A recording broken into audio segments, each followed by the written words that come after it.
Howdy folks, Everett Johnson here, editor and publisher, Texas Saltwater Fishing Magazine. Hope you're enjoying a great December. Christmas is just around the corner. We are working on the January 2025 issue of the magazine, and Happy New Year.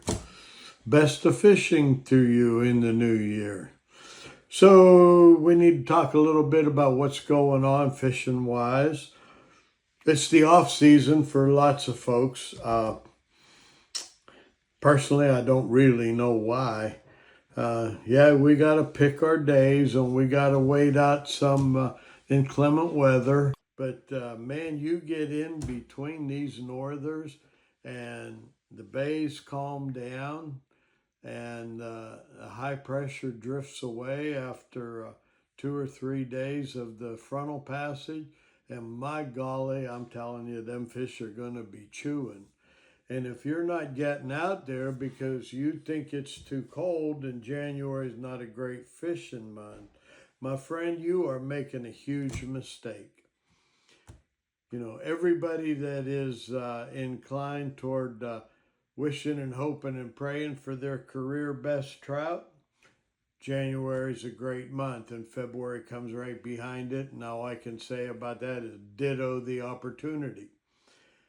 Believe me when I tell you that after the water warms following a frontal passage, fishing can really turn on.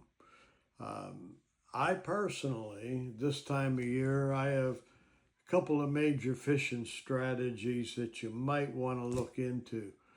And some of our writers are going to touch on these very same subjects in the January issue, so pay attention. Number one is reefs and other prominent structure.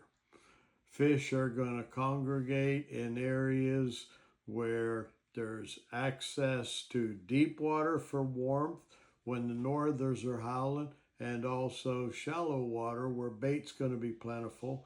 And shallow water means an easier place for a trout to feed. So the reefs, so think of a reef like a rooftop, a big reef. It slopes away like this, and quite often there's mud on these edges of the shell. This is the crown, this is the taper, and down here the shell plays out and it gets to be kind of a soft mud bottom. The depths increase to 4, 5, 6 feet. And guess what? That's where the trout will lie when they're inactive, and also the redfish. And then they'll move back up as the water gets warmer and the bait becomes active in the shallows. That's strategy number one, and I love fishing that strategy.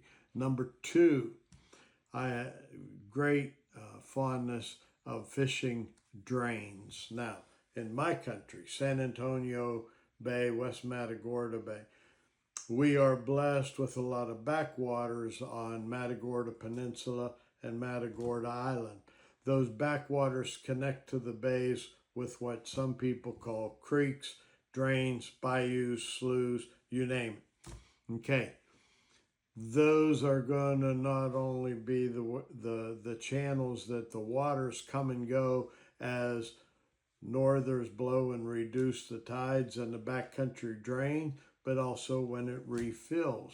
So right where those waterways connect to the bays, bingo, I'm telling you, it can be great. And of course, I also love to get down south, and I love to wade the flats, looking for structure like in the lower Laguna, structure where depth changes a foot or two rather abruptly. We see these areas along the west shoreline of the lower Laguna and north of Port Mansfield in the lower Laguna and other places. And West Bay is very prominent in the lower Laguna, south of Port Mansfield, and there's many, many others. But look, what I'm trying to tell you is fishing opportunity in January can be outstanding. So don't be bashful. Watch the calendar, watch the weather report, pick your days, get out there and have some good wintertime fishing fun. Oh, And don't forget, this is also boat show month. Get the kids together. If it's a bad weekend, you can't get on the water, go check out boat shows. God bless y'all. Happy New Year. Good fishing.